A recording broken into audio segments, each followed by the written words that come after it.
Maayong buntag mga silingan, ako nga pala si Bisdak ng Bicol.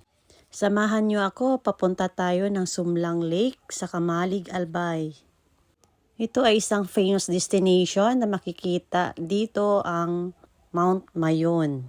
Ang travel time nito ay 1 hour and 58 minutes gamit yung private car from Naga City to Kamalig, Albay. Malapit lang ito sa main road kaya pwede kayong mag-bus at saka lalakarin nyo na lang papasok ng Sumlang Lake.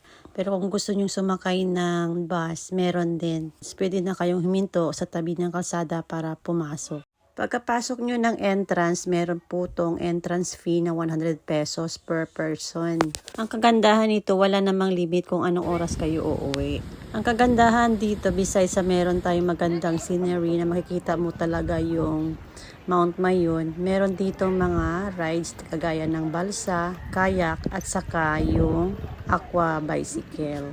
Hindi na kami sumakay ng mga rides kasi nagmamadali na kami pupunta sa iba pang destination. We have only 4 destination pero parang kulang talaga yung oras namin sa layo ng binyahe namin. So ang ginawa namin para makales kami ng oras, nagbaon na lang kami para picnic. Ang kagandahan din dito guys, meron dito yung weaving culture, yung gumagawa sila ng mga basket, yung kultura ng Bicol. Meron din dito yung paggawaan ng mga tela at saka yung pag-feature nila ng pili nuts.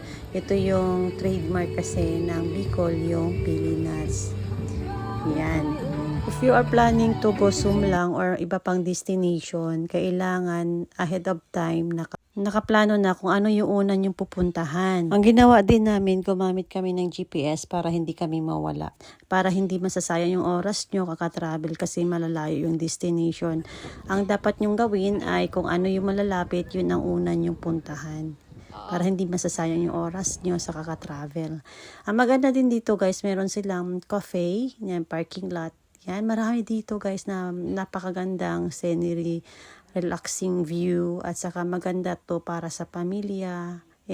Dito marami kaming pictures na kuha. Ang advice ko lang sa inyo, pumunta kayo dito guys. Napakagandang puntahan. Tingnan nyo lang. Ang gaganda. Ito, may pictures ako dito. Ayan.